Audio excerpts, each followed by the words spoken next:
Our app is currently showing a list with all the projects which we can delete, and now it's time to add a form so that we can add new projects instead of using those hard-coded projects all the time.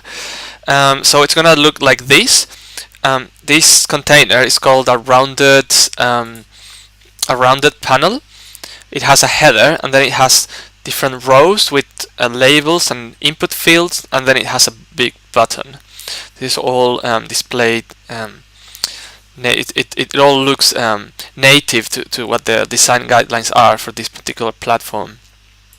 So let's begin by going to setting.html, and we'll add a container which is going to be our round panel. Inside of that round panel, we want to have our header, which says new project. See how it's a data type panel header, and what goes below is all inside the label control container. That's what it's called. We're gonna start by creating a row. That's how you group your input fields with their labels. It's a data type row, and then it's a data type label, and then an input field which we're calling project name. And we're going to have a second row with that second input field called client name. That's where we type the name of our client. And the button, for the button, instead of using a button tag or an input tag,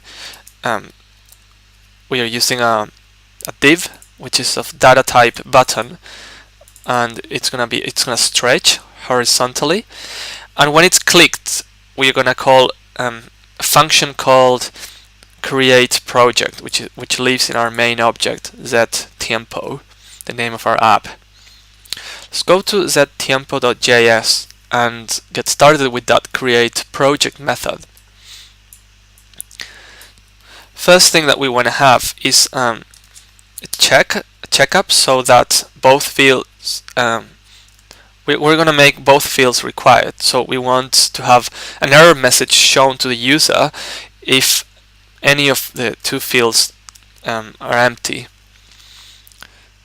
That's very straightforward. We'll just use an if statement. We get we get both input fields by their IDs, and we read their values. If the value of any of them equals the empty string, then we just show an alert saying please complete the required fields, and nothing else is going to happen. If they enter something on those fields, what we want to do is to push a new project object into this array. That project is going to have the name and client that the user entered, and a new ID which is going to be unique. That new ID is going to be equal to the greatest of all IDs plus 1. So in this case it's going to be 4. If this was, say, ID 20, this one ID 100, ID 200, the new ID would be 201. Let me show you how I'm doing that. I'm just pushing a new element to the list, to the array. It has the name that the user entered, the client's name, and for the ID I created a method called getNextProjectID, which is very simple. All it does, it iterates through the project's list and grabs the largest ID. It stores it as current ID, so it'll iterate through the entire project list, and when it finds the greatest one, every time it finds one that's bigger than the rest, it'll store that one and add 1, and that's what it's going to return at the end. So in this case it's going to be 3. And let me just show you what we have so far. It's not completed yet. If I don't add anything, I just click add, I get an error message. In your device this would be like a proper native alert box, and this is going to be a cool app, and you are the client. if I add this, it's not showing anything because there's something we're missing. If I go to a different page and then come back, it'll show because it'll reload all the projects. But what I need to do in order to show it right away is to somehow update this list. And I'm gonna do that in a very easy way. I'm just gonna basically reload the page and just like push it again so that the event is triggered, the initialization event is triggered again.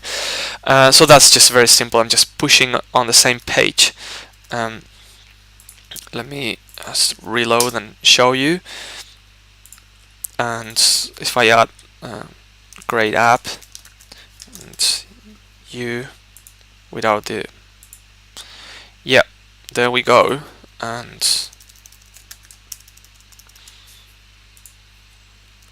if I go to a different page and go back, they're being shown because they were added to our global object, to our main object. Summary of the tutorial. We are adding a form using a round panel which contains a header and then a label control container, rows with labels and input fields, a stretched button that doesn't go inside any row. If that button is clicked, we call create project. Inside of create project, we check for the values of both fields. If any of them is empty, we get an error message. Otherwise, we create a new project. We're pushing that to the list of projects.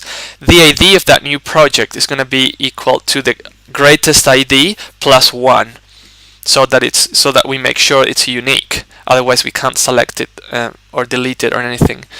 And in order to update the view, we just push the screen again, and that will show you an updated version of the image list.